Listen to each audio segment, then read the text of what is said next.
You need to learn accountability. My name is Evan Ross. I am 34 years old and I manage operations at a tech firm in Denver, Colorado. That sentence came from my boss, Mark Dalton, on a Monday morning that changed everything. He said it while standing in front of 12 people during our weekly meeting. His arms were crossed. His smile was sharp. I sat there frozen as he explained that my salary was being cut by 40% effective immediately. No warning, no discussion. Just punishment delivered like a corporate execution. The room went silent. People stared at their laptops. A few shifted in their chairs. Nobody looked at me. Mark stood there waiting for me to react, to argue, to beg.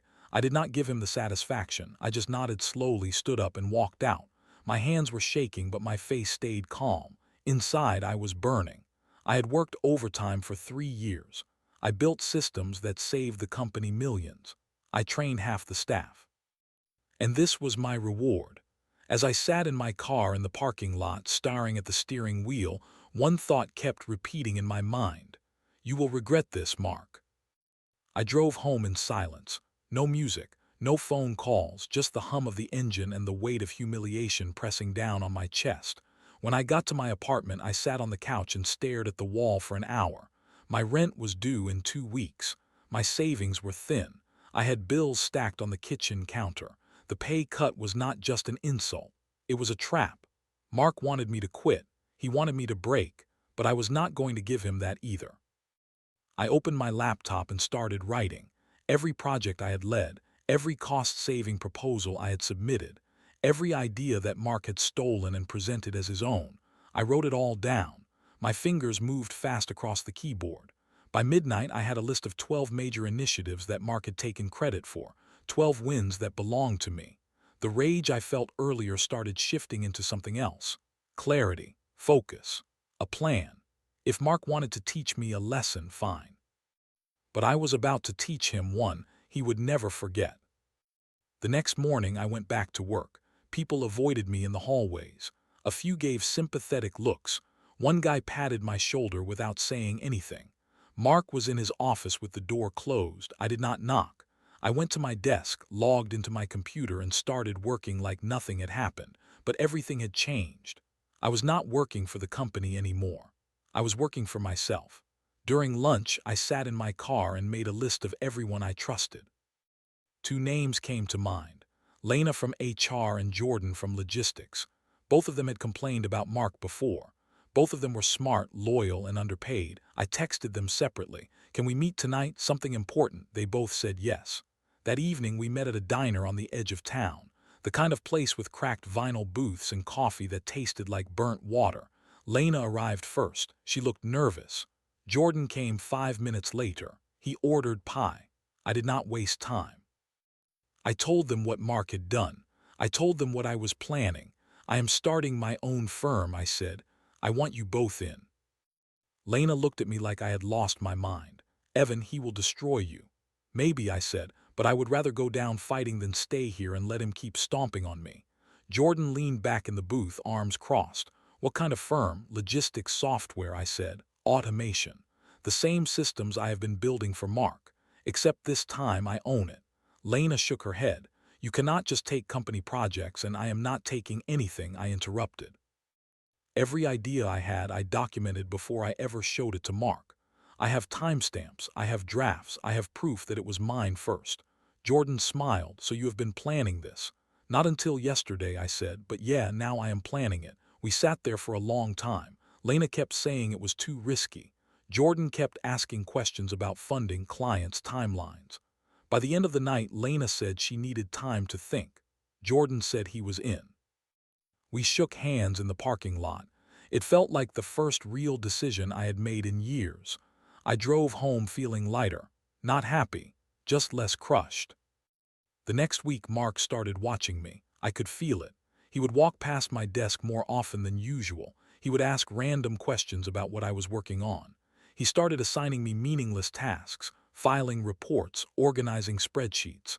Busy work designed to humiliate me. I did it all without complaint. I smiled. I stayed late. I acted like everything was fine.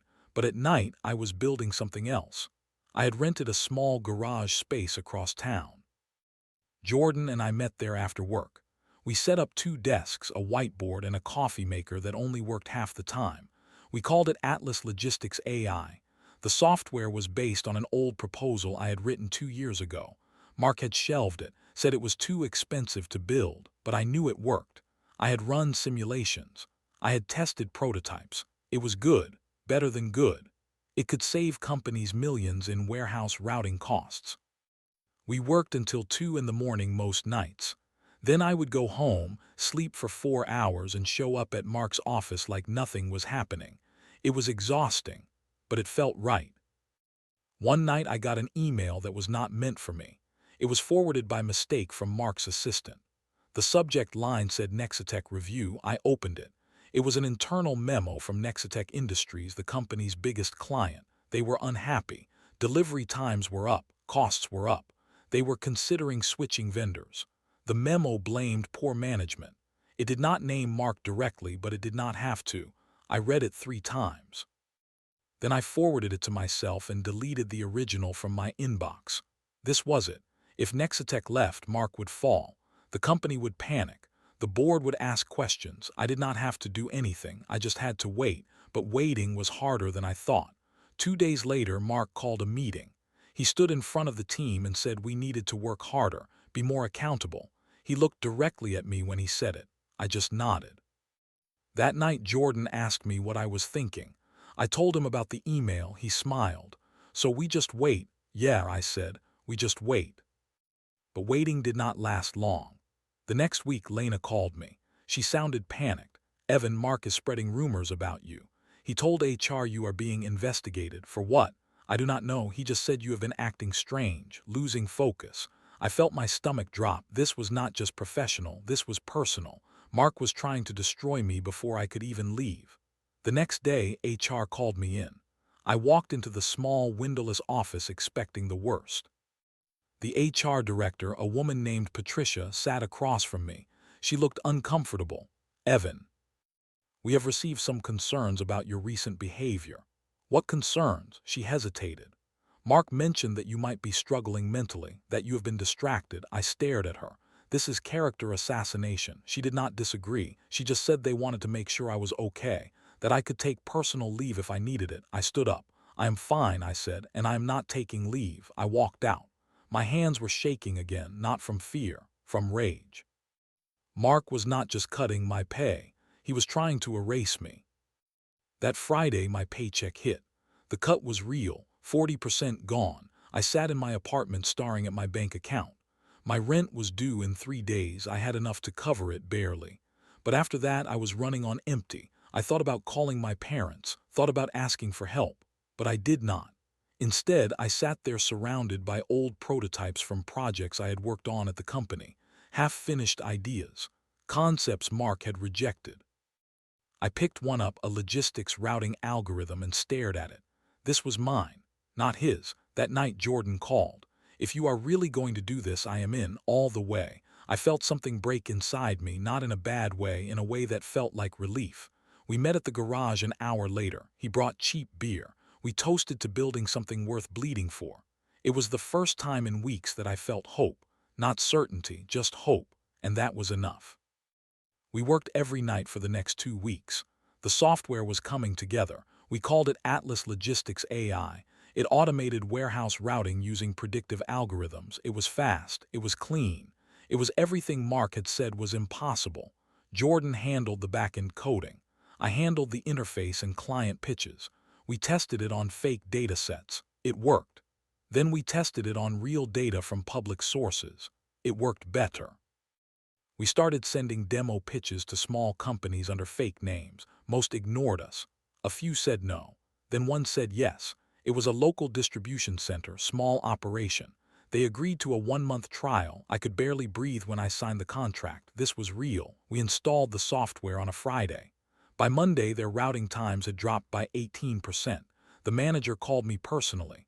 This is incredible, he said. How much for a full license? We negotiated. He signed. Our first real revenue came through 2 days later. It was not much, but it was ours. Jordan and I sat in the garage staring at the bank transfer confirmation. We did it, he said. I nodded. Now we do it again. That is when Mark found out. I do not know how. Maybe someone saw us. Maybe he was tracking my computer. But the next morning he stormed into my cubicle. His face was red. His jaw was tight. "You are moonlighting," he said. "That is a breach of contract." I looked up at him calmly. "You cut my pay, remember? I'm just surviving." He leaned closer. "You are done here. Pack your things." I stood up slowly, looked him in the eye. "Okay." His expression flickered. He expected a fight. Expected me to panic, but I just grabbed my coat, my coffee mug, and my laptop. People were watching now. The whole floor had gone quiet. Mark followed me to the elevator. "You are making a mistake," he said. "No," I said. "You already made it." The elevator doors opened. I stepped inside. Mark stood there, arms crossed, smirking like he had won. The doors closed. I took a breath. I was unemployed, broke, and somehow I felt free. The firing was public. Mark made sure of it. He walked me out in front of everyone. People stared. A few whispered, most just looked away. I kept my head up, did not say a word. But as I walked through the lobby, I noticed someone watching. Richard Hale, the CEO. He was standing near the reception desk, holding a folder. Our eyes met for just a second. He did not smile, did not nod, just watched. I did not think much of it. I walked out into the parking lot, got in my car, and drove straight to the garage. Jordan was already there. He looked at me. "They fired you." "Yeah," he nodded. "Then let's get to work." We did. For the next 3 weeks, I threw everything into Atlas. No distractions, no backup plan, just work. We signed 2 more clients, small ones, but they paid. Jordan secured a meeting with an angel investor, a small fund. They liked what we were building. They offered us $50,000 for 10% equity. We took it. We moved out of the garage and into a real office. It was tiny, 1 room, bad lighting, but it was ours. I felt something I had not felt in years: pride. One morning I opened my email and froze. The sender was Richard Hale. The subject line said "simple question." I opened it. It was short. "Evan, I heard about Atlas Logistics. Impressive work. Mind if we talk?" I stared at the screen. The CEO of Mark's company wanted to meet with me. I did not know if it was a trap or an opportunity, but I knew I had to find out. I replied, "Sure." "When and where?" He responded in minutes. "Lunch tomorrow. Downtown. I will send the address." I told Jordan. He looked worried. "What if he is working with Mark?" "Then I will know," I said, "but I do not think he is." The next day I met Richard at a small cafe. He was already there, sitting by the window. He stood when I walked in, shook my hand, sat down. No small talk. He got right to it. "Mark's numbers are slipping," he said. "You were his best manager." "What are you building?" I told him everything. He listened, did not interrupt. When I finished, he leaned back and smiled. "Keep going," he said. "Do not stop." I did not know what to make of that meeting. Richard did not offer money, did not offer a partnership, just told me to keep going. It felt strange, but also encouraging. I went back to work. A week later, everything exploded. Mark somehow got his hands on our proposal deck, the one we had been sending to potential clients. He leaked it to the press. The headline read, "Former employee stole company property to build competing firm." My phone lit up. Jordan called me, panicking. Investors were asking questions. Clients were hesitating. I felt the walls closing in. But then I noticed something. The document Mark leaked had metadata, file creation dates, author names. All of it proved that I had created the proposal months before the company ever saw it. I posted the proof online, not angry, not defensive, just calm. "When you steal a man's work," I wrote, "at least change the file name." The post went viral in industry circles. People started digging. They found more examples of Mark taking credit for other people's ideas. His credibility collapsed overnight. Within days, Mark was called into an emergency board meeting. I did not have to hear about it directly. People talked. News spread. He was under internal review for ethics violations. Meanwhile, Atlas was flooded with inquiries. Companies that had worked with Mark started reaching out to us.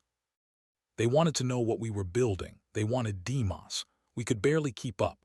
I hired 2 more developers, then a project manager, then Lena. She had finally left Mark's company. When I offered her head of HR, she cried. "Thank you for believing in me," she said. "I did not do this for you," I said. "I did it because you are the best." Our culture became everything Mark's was not: transparent, fair.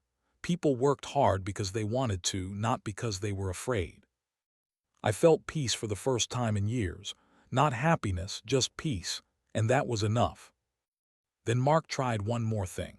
He sent a cease and desist letter through corporate lawyers, claimed I had stolen intellectual property. My lawyer read it and laughed. He has no case, she said. You hold the original patents. I posted the timestamps publicly. Showed the world that every idea was mine first. Mark went silent. His lawyers stopped responding. His name disappeared from the company's leadership page. I heard through the grapevine that he had been let go, not fired publicly. Just quietly removed. No announcement, no severance, just gone. I did not celebrate, I just kept building. But one afternoon, Jordan came into my office. You need to see this. He pulled up a news article. Mark Dalton terminated for cause from Hailtech Industries. There was a photo, Mark being escorted out of the building by security, the same way he had walked me out. The humiliation was poetic, and I did not even have to lift a finger. Justice had landed on its own. A month later, Atlas had tripled in size. We signed a partnership with a national logistics company. Revenue was climbing. Investors were calling us, but the biggest surprise came in an email from Richard Hale. Can we meet again, same place? I met him at the cafe. He looked tired but lighter somehow. Mark's gone, he said. Good, I replied. He smiled. I want to propose something. He slid a document across the table. It was a joint venture proposal. Hailtech Industries and Atlas Logistics AI. Not an acquisition, a partnership. You built what Mark never could, he said. Let's build it bigger. I read through the terms. Fair equity split, shared resources, full creative control for me. I looked up at him. Why? Because I have spent 20 years watching people like Mark climb by stepping on people like you. And I am tired of it. I signed the document that night. Jordan signed the next day. Within a week, the deal was public. Atlas skyrocketed. We expanded into 3 new markets, hired 50 more people, opened a second office. I thought that was the end of it. But 6 months later, I ran into Mark. It was at a tech conference in Austin. I was there to speak on a panel. He was there looking for work. I saw him across the room. He looked smaller somehow, worn down. He walked toward me. I did not move. Evan, he said. I nodded. You ruined me, he said quietly. No, I replied. You did that when you cut the wrong man's pay. He stared at me, did not argue, just turned and walked away. People around us were watching. A few took photos. I did not care. I walked back to my panel and kept moving forward, because that is all you can do. Keep moving. That night I got another email from Richard Hale. Stepping down as CEO, it read, Atlas taught me to believe again. I would like to join your board if you will have me. I smiled. I replied, we would be honored. The CEO who once watched me be humiliated now worked for me. Not because I forced it, because he chose it.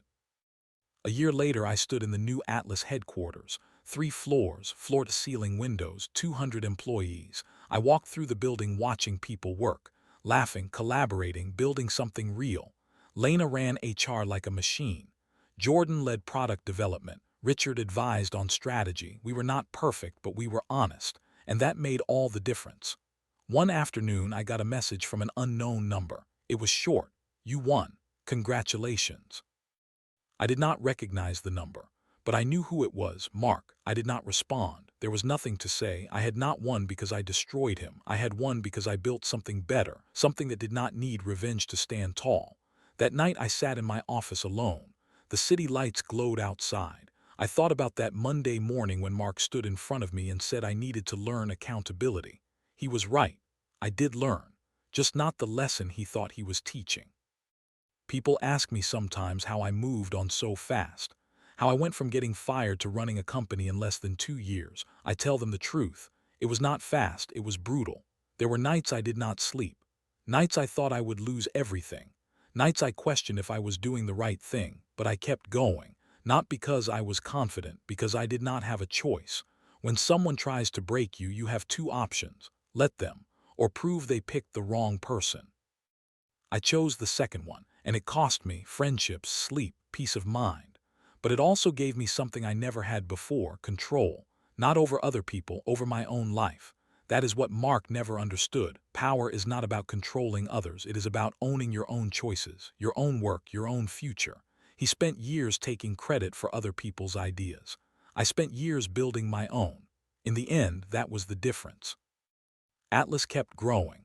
We expanded into Europe, Opened an office in Berlin, hired a CFO, filed for a Series B funding round, but I did not let it consume me.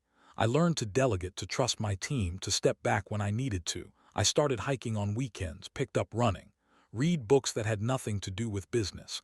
I even started dadding again. Nothing serious, just coffee, dinners, conversations. I was not ready for anything more, but I was open to it. And that felt like progress.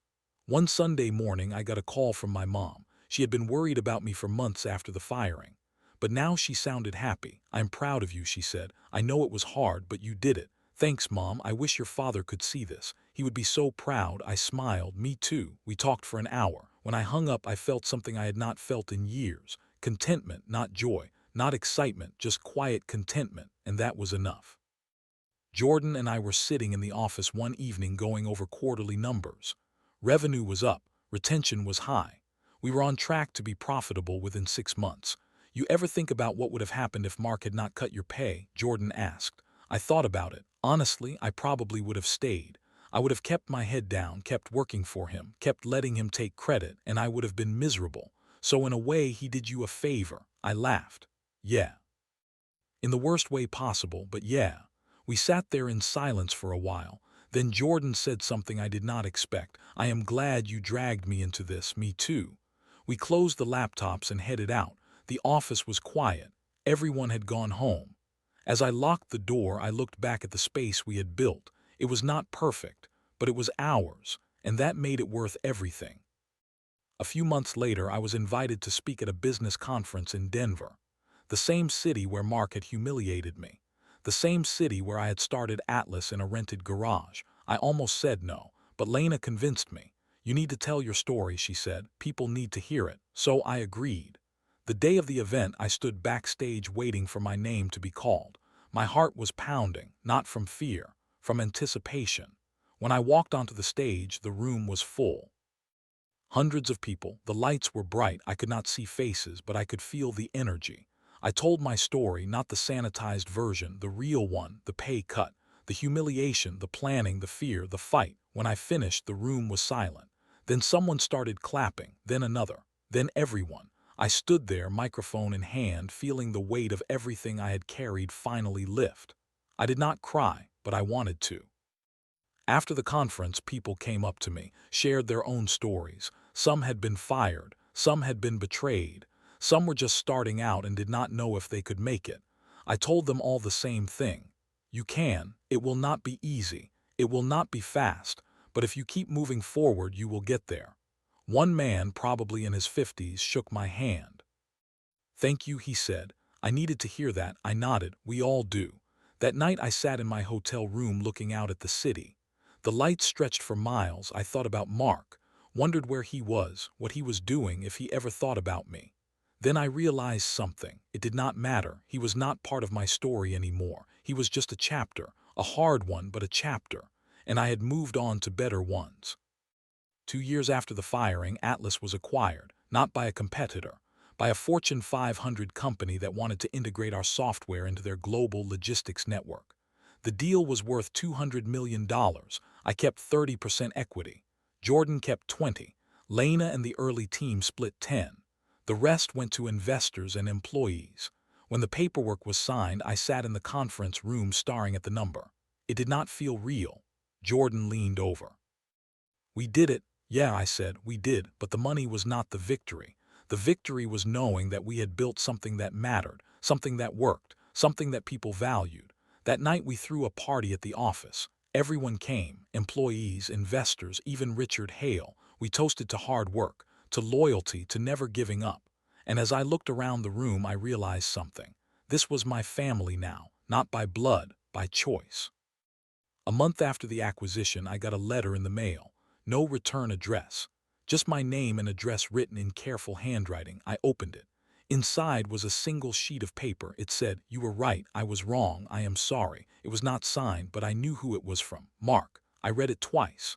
Then I folded it and put it in a drawer. I did not need his apology. I did not need closure. I had already moved on, but I kept the letter, not as a trophy, just as a reminder. A reminder that people can change. That regret is real. And that sometimes the best revenge is just living well. I never responded, never reached out, I just let it be. Because some chapters do not need an ending, they just need to be closed, and that one was. Today I run Atlas from a corner office in downtown Denver. The same city where I got fired, the same city where I rebuilt. I wake up every morning and choose to show up. Not because I have to, because I want to. The company is thriving. The culture is strong. The people are happy, and I am proud. Not of the money, not of the recognition, but of the work, of the integrity, of the fact that we built something real.